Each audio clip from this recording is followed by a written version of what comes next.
Kung napapagod ka ng gumawa, pero hindi tumataas ang views mo, saglit lang. Stop. Baka mali ang process mo. So, in this video, ituturo ko sa inyo yung step-by-step na ginagamit ng mga successful creators na pwede sa ating mga small content creator na sundan. So, step 1, piliin ang one main topic. So, una, piliin mo ang isang topic na pinaka-komportable kang gawin. Hindi yung trending lang. Kasi kapag sumabay ka lang sa trend without foundation, mapapagod ka agad. So, example, yung mga nursing life, tutorials, daily routine, food, fitness. Kapag isa lang ang main topic mo, mas madali kang maalala ng viewers. Mabilis kanilang makikilala. At yun ang susi, clarity, bago virality. O yan ang number 1. So, number 2, gumawa ng 3 type ng content. Para hindi ka maubusan ng content, kailangan meron kang 3 klase. Educational, may matututunan sila. Relatable, kwento ng totoong buhay mo.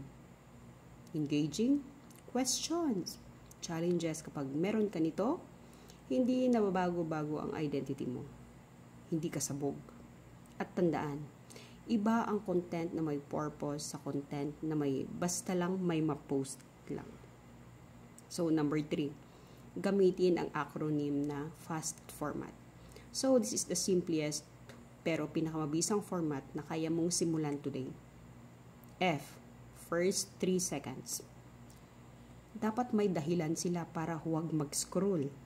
Example, kung hindi gumagana ang videos mo, panoorin mo to. Yung mga ganun. Yan.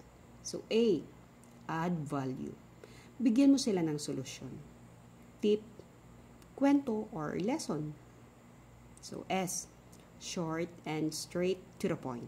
Yan. Walang paligoy-ligoy. Walang patumpik-tumpik. One idea per video. So, T, tell them what to do next. Now, example, save mo to para hindi ka maubusan ng content ideas. Yan. So, ito ang format na ginagamit ng karamihan ng creators na mabilis mag-grow. So, step 4 na tayo. Upload strategy. So, kapag ready na ang content, dito nagkakatalo-talo. Hindi lang basta upload, no? So, dapat clear caption, related hashtag. Huwag kang hashtag na ang dami pero hindi naman related sa topic, ay related sa content. Dapat clear topic. Good timing, yung mga yan. Check kung active pa ang monetization, bonus, remix, at support option. So, ito yung maliliit na details na tahimik kumakain sa earnings mo pag hindi mo inaayos. Kaya lagi mo siyang i-check, no? Pati yung profile ng inyong, status ng inyong profile. So, step 5, consistency. Hindi kailangan araw-araw. Hindi rin kailangan perfect editing. Ang kailangan mo lang, 3 to 4 times per week, pero consistent. Yung mga ganun. Dapat kung anong oras ka nag-upload, yung ganun consistent ba? Hindi yung mag-upload ka lang kung anong oras mo gusto. So, kahit simple lang ang video mo, basta consistent ka, mananatili kang relevant. O yan. So, kung gusto mo pa ng part 2 or kung gusto mo pa ng another topic para sa advanced strategies ng creators, comment mo. Yan. Please, tutorial. May i-comment mo. At gagawa ko ng next series. Save this video para may guide ka anytime. So, bye-bye and thank you.